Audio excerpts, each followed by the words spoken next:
Break के बाद आप सभी का फिर से स्वागत है। आप देख रहे हैं मौसम खबर। ब्रेक पर जाने से पहले हमने आपको मौसम पूर्वानुमान के बारे में बताया। आइए अब तापमान की स्थिति के बारे में जान लेते हैं। देखते हैं देश के अलग अलग इलाकों में किस तरह का तापमान दर्ज किया गया है। पहले हम बात करेंगे अधिकतम तापमान की और जानेंगे कि क्या अधिकतम तापमान में किसी तरह का बदलाव रहा है या नहीं। असम और मेघालय की सबसे पहले बात करते हैं। यहाँ अधिकतम तापमान सामान्य के मुकाबले 5 डिग्री ज्यादा दर्ज किया गया है। जी हाँ, असम और मेघालय इन दोनों जगहों पर अधिकतम तापमान ज्यादा रहा है।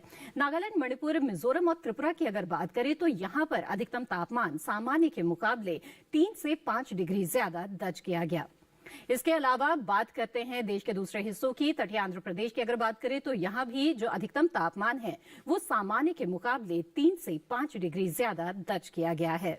इसके अलावा बात करते हैं हम केरल की और तटीय कर्नाटक की, तो यहां पर जो अधिकतम तापमान है वो सामान्य के मुकाबले 1 से 3 डिग्री ज्यादा दर्ज किया गया।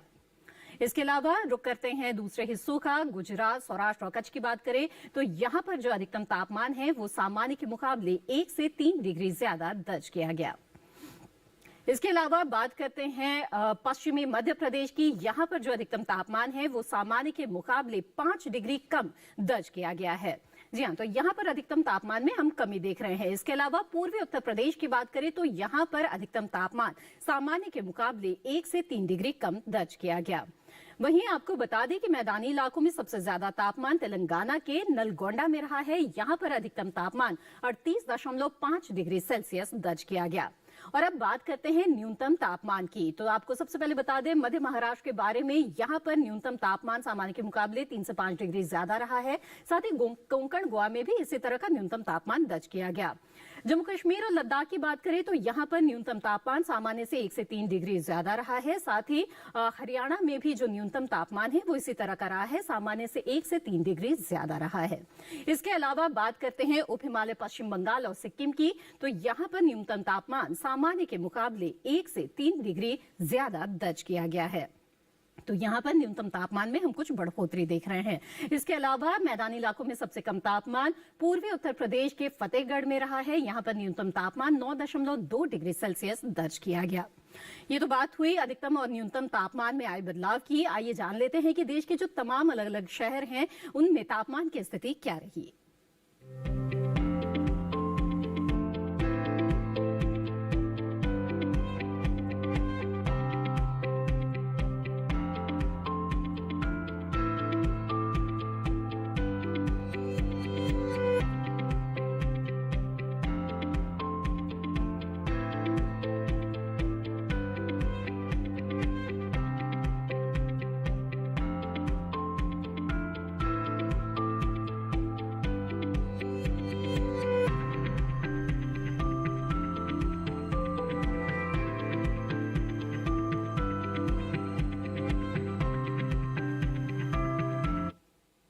इसी के साथ मौसम खबर में वक्त तो चला है एक और छोटे से ब्रेक का।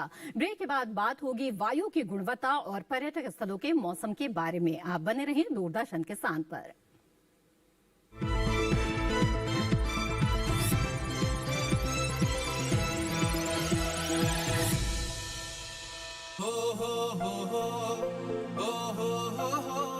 अब गांव गांव और खेत खेत की बात है कुछ निराली।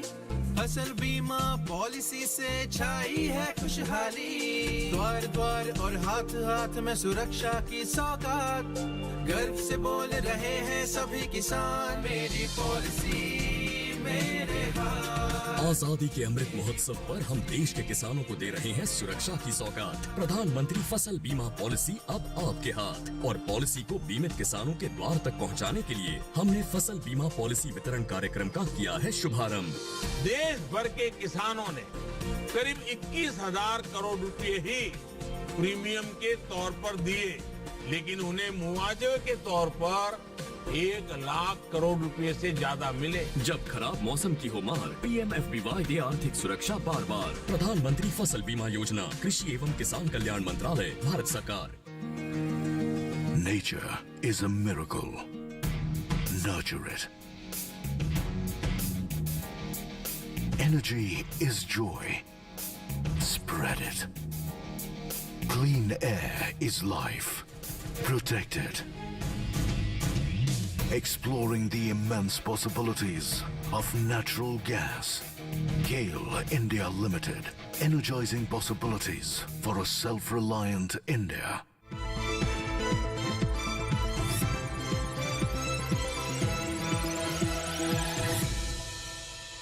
ब्रेक के बाद आप सभी का फिर से स्वागत है। आप देख रहे हैं मौसम खबर। आइए मौसम खबर में आगे बढ़ते हैं और जान लेते हैं आपके शहर के वायु की गुणवत्ता के बारे में। जी हां, वायु गुणवत्ता सूचकांक के आधार पर हम ये जान पाते हैं कि किसी शहर की वायु यानी कि जो हवा है जिसमें हम सांस लेते हैं उसकी गुणवत्ता कैसी है। सबसे पहले दिल्ली की बात करते हैं तो वायु गुणवत्ता 146 यहाँ का दर्ज किया गया है, जो कि संतोषजनक माना जा सकता है। वहां लखनऊ की बात करें तो लखनऊ की भी वायु गुणवत्ता संतोषजनक है, 123 वायु गुणवत्ता सूचकांक यहाँ का दर्शा रहा है। जबकि पटना की बात करें तो यहाँ की वायु की गुणवत्ता थोड़ी सी खराब है, 212 वायु गुणवत्ता सूचकांक यहाँ का है। जबकि बेंगलुरु की वायु अच्छी है और 94 यहाँ की वायु गुणवत्ता सूचकांक दर्शाता है। पुणे की बात करें तो वायु गुणवत्ता सूचकांक बिल्कुल संतोषजनक के स्तर पर है, 100 वायु गुणवत्ता सूचकांक है। जबकि हैदराबाद की वायु की गुणवत्ता संतोषजनक कही जा सकती है, 127 यहाँ का वायु गुणवत्ता सूचकांक दर्शा रहा है। कोलकाता की बात करें तो यहाँ पर 182 वायु गुणवत्ता सूचकांक यहाँ दिखा रहा है। जबकि मुंबई की बात करें तो वायु की गुणवत्ता यहाँ पर थोड़ी सी खराब हो गई है और 212 यहाँ की वायु गुणवत्ता जो है वो सूचकांक के आधार पर दर्शा रहा है। आगे बढ़ते हैं और पर्यटक स्थलों के मौसम के बारे में आपको बता दें। पहले बात करते हैं आंध्र प्रदेश के अमरावती की। यहाँ पर अगले 4 दिनों के दौरान हम देख रहे हैं कि बादलों की लुका छिपी चलती रहेगी। गुरुवार को अधिकतम तापमान 37, न्यूनतम 22 डिग्री सेल्सियस रहेगा। तो शुक्रवार को भी इसी तरह का तापमान रहेगा और बादल छाए रहेंगे। शनिवार रविवार को भी बादल छाए रहेंगे, लेकिन अधिकतम तापमान में 1 डिग्री की कमी हम देख रहे हैं। 36 डिग्री सेल्सियस रहेगा अधिकतम तापमान, जबकि न्यूनतम तापमान 23 डिग्री सेल्सियस दर्ज किया जाएगा। बिहार की बात करें गया की तो यहाँ पर मौसम बिल्कुल साफ नजर आ रहा है आने वाले 4 दिनों के दौरान। गुरुवार को जहां पर अधिकतम तापमान 32 डिग्री सेल्सियस रहेगा तो न्यूनतम 14 रहेगा। वहीं पर 1 डिग्री की बढ़ोतरी हम देख रहे हैं आने वाले 3 दिनों के दौरान। और शुक्रवार शनिवार रविवार को 33 अधिकतम तापमान रहेगा और न्यूनतम 15 या 16 डिग्री तापमान जो है वो दर्ज किया जाएगा और मौसम बिल्कुल साफ यहाँ पर नजर आ रहा है। हरियाणा के कुरुक्षेत्र की बात करते हैं तो यहाँ पर गुरुवार को हम देख रहे हैं कि बादल छा सकते हैं। 29 अधिकतम तापमान, न्यूनतम 14 डिग्री सेल्सियस रहेगा। जबकि शुक्रवार को तापमान में बढ़ोतरी होगी। साथ ही हम देख रहे हैं कि मौसम बिल्कुल साफ नजर आ रहा है। शनिवार को भी बिल्कुल मौसम साफ रहेगा और 32 से 14 के बीच यहाँ पर तापमान रहेगा। और रविवार को वापस बादल छा सकते हैं और 33 से 15 के बीच में यहाँ पर तापमान की स्थिति रहेगी। हिमाचल प्रदेश के शिमला की बात करते हैं। खूबसूरत शहर है ये, यहाँ पर जाने का मन बना रहे हैं तो आपको बता दें कि यहाँ पर बादलों की लुका छिपी अगले 4 दिनों के दौरान चलती रहेगी। गुरुवार को जो तापमान है वो 16 से 8 के बीच रहेगा। शुक्रवार को तापमान में थोड़ी बढ़ोतरी होगी और 18 से 7 के बीच यहाँ पर तापमान रहेगा। और शनिवार को भी इसी तरह का तापमान दर्ज किया जाएगा। जबकि रविवार को वापस तापमान में गिरावट आएगी और अधिकतम तापमान 16 डिग्री सेल्सियस रहेगा। जम्मू कश्मीर के गुलमर्ग की बात करते हैं तो यहाँ पर अगले 3 दिनों के दौरान बादलों की लुका छिपी चलती रहेगी और रविवार को जाकर हम देख रहे हैं कि मौसम साफ होता हुआ नजर आ रहा है। जहां गुरुवार को तापमान 4 से -3 के बीच रहेगा तो शुक्रवार और शनिवार को 5 अधिकतम तापमान और न्यूनतम -4 जाएगा। और इसी तरह का तापमान रविवार को भी रहेगा, लेकिन मौसम इस दिन खुला हुआ रहेगा। आगे बढ़ते हैं, बात करते हैं कर्नाटक के मैसूर की। तो यहाँ पर गुरुवार शुक्रवार को बादल छाए रहेंगे।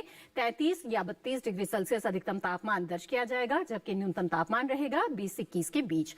वहीं शनिवार रविवार को मौसम साफ रहेगा, तापमान में 1 डिग्री की बढ़ोतरी होगी और 33 से 21 के बीच यहाँ पर तापमान की स्थिति रहेगी और मौसम बिल्कुल साफ और खुला हुआ नजर आएगा शनिवार और रविवार को। आगे बढ़ते हैं, बात करते हैं मध्य प्रदेश के सांची की। तो यहाँ पर आपको बता दें कि अगले 4 दिनों के दौरान मौसम बिल्कुल साफ नजर आ रहा है। किसी भी तरह के बारिश और बादलों की संभावना नहीं है फिलहाल।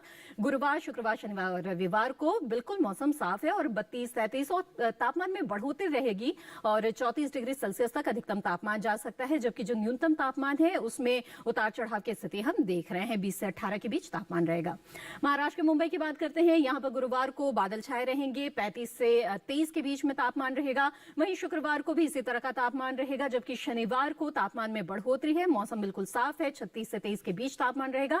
और रविवार को 1 डिग्री की और बढ़ोतरी है और 37 से 23 के बीच यहाँ पर तापमान की स्थिति रहेगी। तो शनिवार और रविवार को यहाँ पर मौसम साफ नजर आ रहा है। बात करते हैं ओडिशा के पुरी की। तो यहाँ पर आपको बता दें कि अगले 4 दिनों के दौरान मौसम बिल्कुल साफ है। गुरुवार को जहां 34 से 24 के बीच में तापमान रहेगा, तो इसी तरह का अधिकतम तापमान तमाम अगले 3 दिनों के दौरान भी रहेगा और जो न्यूनतम तापमान है उसमें 1 डिग्री की बढ़ोतरी आएगी और 25 डिग्री सेल्सियस यहाँ पर दर्ज किया जाएगा। लेकिन मौसम बिल्कुल साफ है और अगर ओडिशा के पुरी जाने का आप मन बना रहे हैं तो आप जा सकते हैं। त्रिपुरा के अगरतला की बात करें तो यहाँ पर धुंध छाया रहेगा। आप देख रहे हैं कि गुरुवार को जहां अधिकतम तापमान 36 डिग्री सेल्सियस तो न्यूनतम 18 डिग्री सेल्सियस रहेगा। इसी तरह का तापमान अगले 2 दिनों के दौरान भी रहेगा। रविवार को 1 डिग्री की और बढ़ोतरी आ रही है तापमान में और 37 से 19 के बीच यहाँ पर तापमान रहेगा और धुंध जो है वो सुबह के समय यहाँ पर छाई रहेगी। तो ये तो बात हुई जो पर्यटक स्थल है उनके मौसम के बारे में। और अब बात कर लेते हैं खेती किसानी की। जी हाँ, खेती किसानी में भी मौसम की बहुत ही अहम भूमिका होती है और ये जो समय है, इस समय कई जगहों पर बुआई और रोपाई का काम चल रहा है। खास तौर पर जो गुजरात और राजस्थान का इलाका है, यहाँ पर किसान इस समय क्या कुछ कृषि कार्य कर सकते हैं, ये जानने के लिए देखते हैं एक रिपोर्ट।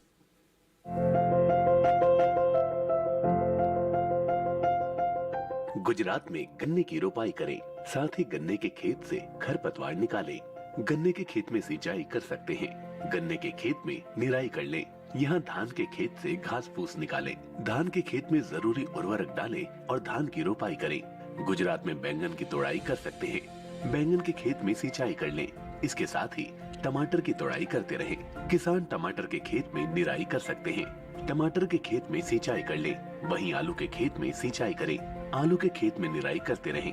गुजरात में प्याज के खेत में सिंचाई कर लें। यहाँ के किसान अरहर के खेत में निराई कर सकते हैं। राजस्थान में सरसों की कटाई कर सकते हैं। किसान चने की कटाई कर लें। इसके साथ ही प्याज के खेत में सिंचाई करते रहें। वहाँ गेहूं के खेत में सिंचाई कर सकते हैं। राजस्थान में काबुली चने की कटाई कर लें। इस समय जौ के खेत में सिंचाई करते रहें। जौ के खेत में निराई कर सकते हैं। किसान भिंडी की बुआई के लिए खेत तैयार कर ले। यहीं कद्दू की बुआई करें। वहीं मेथी में कीट लगने की आशंका बनी हुई है। ऐसे में मेथी में कीटों से बचाव के लिए कीटनाशक का छिड़काव करें। राजस्थान में उड़द की बुआई कर सकते हैं। किसान लाल मिर्च की रोपाई करते रहें। साथ ही गोभी की रोपाई कर ले। तो अभी आपने जाना कि राजस्थान और गुजरात के जो किसान हैं उन्हें किस तरह की कृषि कार्य इस समय करने हैं। आगे बढ़ते हैं और बता दें आपको आज की फसल के बारे में। तो आज हम बात करने जा रहे हैं बैंगन के बारे में, जिसकी बुआई का ये उपयुक्त समय चल रहा है। तो किस तरह से बैंगन की बुआई करें, साथ ही फसल को किस तरह से कीटों के खतरे से बचाएं, ये जानने के लिए नजर डाल लेते हैं इस रिपोर्ट पर।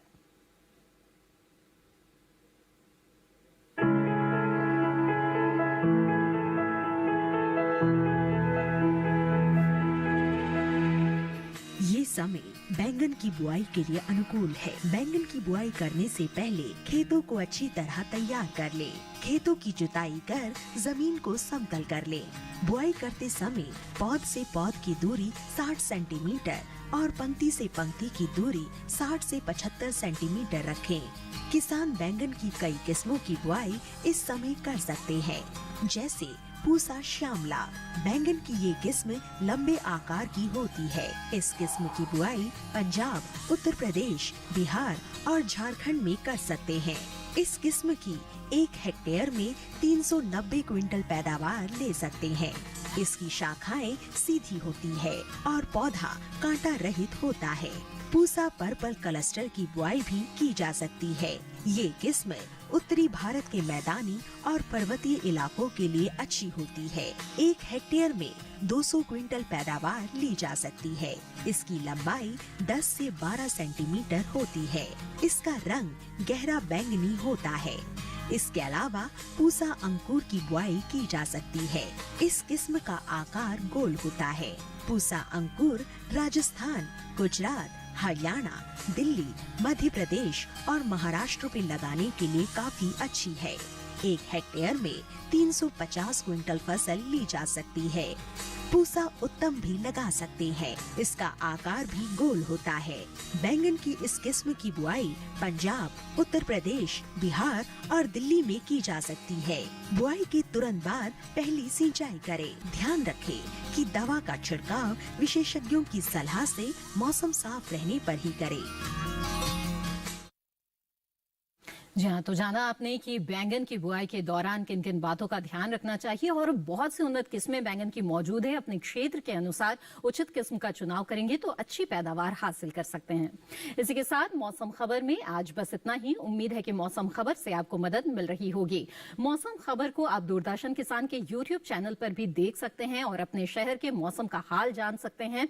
इसके लिए आपको बता दें कि QR कोड है जिसे आपको स्कैन करना है। टीवी स्क्रीन पर QR कोड दिखाया जा रहा है। इस QR कोड को स्कैन करें और इसके साथ ही YouTube चैनल पर देख सकते हैं आप मौसम खबर।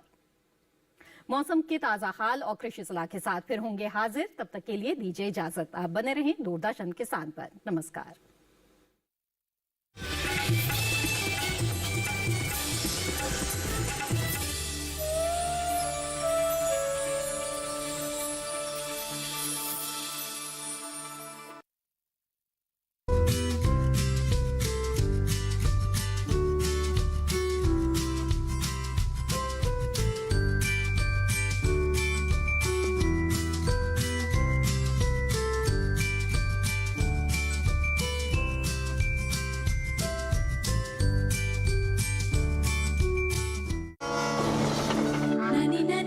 उत्तर पूर्वी राज्यों पर आधारित अनूठी कहानियों का संग्रह गुलदस्ता।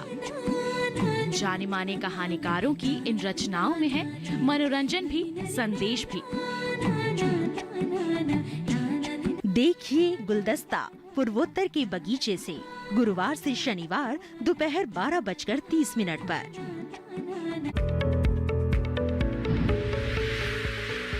खुशहाल होंगे खेत, पशु रहेंगे स्वस्थ, सरकारी स्कीम का होगा लाभ। जब एक्सपर्ट्स का मिलेगा साथ, आपके सवाल विशेषज्ञों के जवाब, सिर्फ एक फोन कॉल की दूरी पर।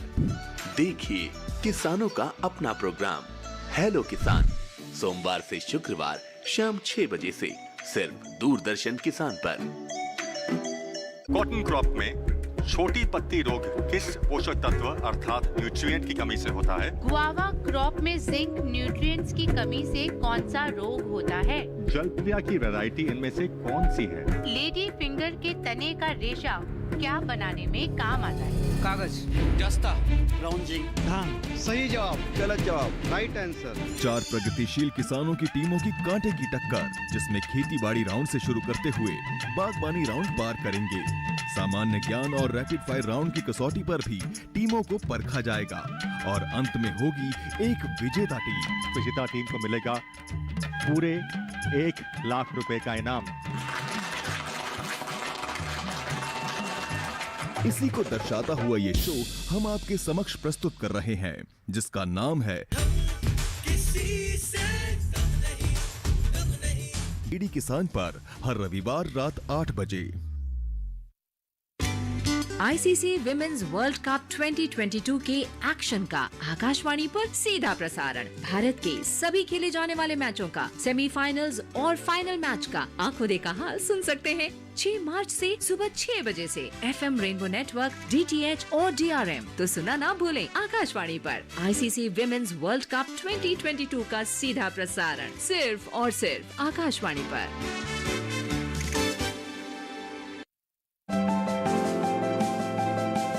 खेती की उन्नत तकनीक हो या हो नवाचार, आधुनिक पशुपालन हो या दूध की बहती धार, 5 सफल किसानों की या नए कृषि व्यवहार, 5 दशक का साथी, 5 दशक का अपनापन।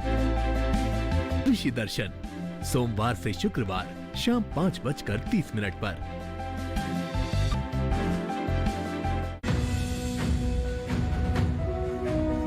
भारत सरकार का हर प्रयास किसानों को दे रहा है एक नई आस। देश के किसानों की खुशहाली और उन्हें आत्मनिर्भर बनाने के लिए भारत सरकार समर्पित है।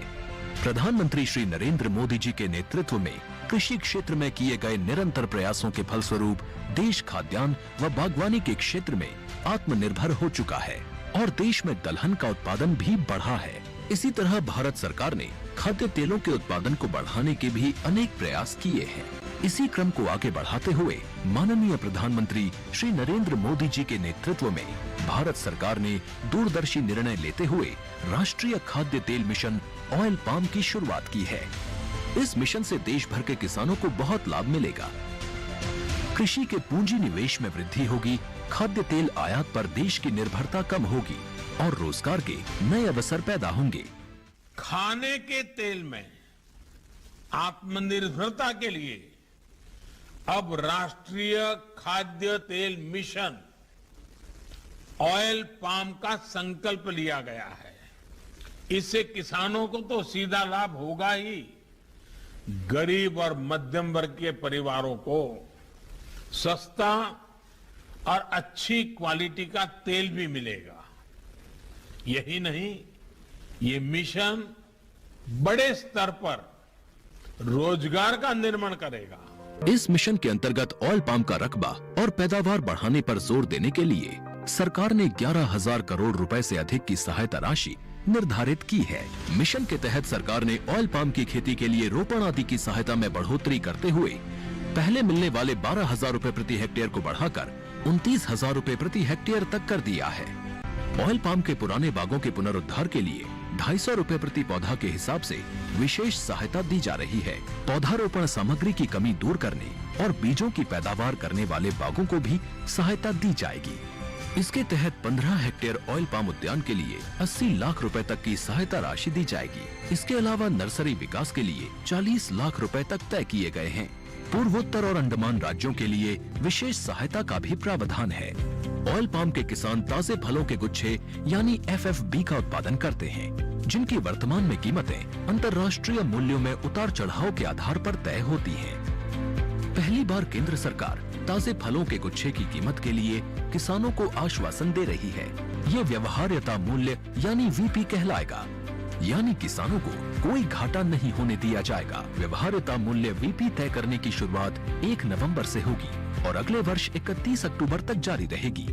इसे ऑयल पाम वर्ष कहा जाएगा। इस योजना के तहत वर्ष 2025-26 तक ऑयल पाम का रकबा 6.5 लाख हेक्टेयर सृजित करने और कच्चे ऑयल पाम की पैदावार वर्ष 2025-26 तक 11.20 लाख टन पहुंचाने का लक्ष्य निर्धारित किया गया है। सरकार के इस महत्वपूर्ण निर्णय से देश में ऑयल पाम की खेती करने वाले किसानों में विश्वास पैदा होगा और वे खेती का रकबा बढ़ाएंगे। इस तरह पाम ऑयल का उत्पादन भी बढ़ेगा, जिससे किसानों की आय बढ़ेगी और ग्रामीण अर्थव्यवस्था भी सुदृढ़ होगी। A rare and beautiful relationship, bonding and long-lasting commitment, unconditional love, glimpses of their world, Retelling the facts and dismantling the myths.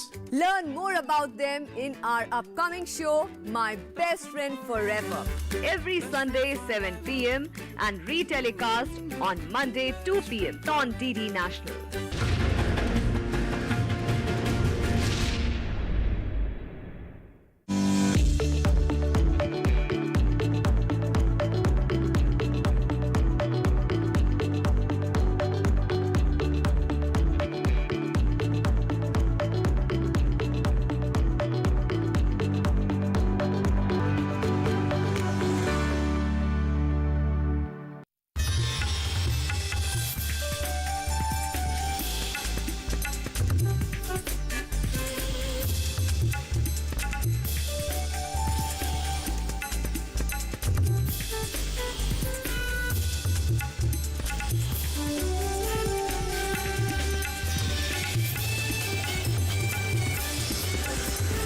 DD किसान, बदलते भारत की शान।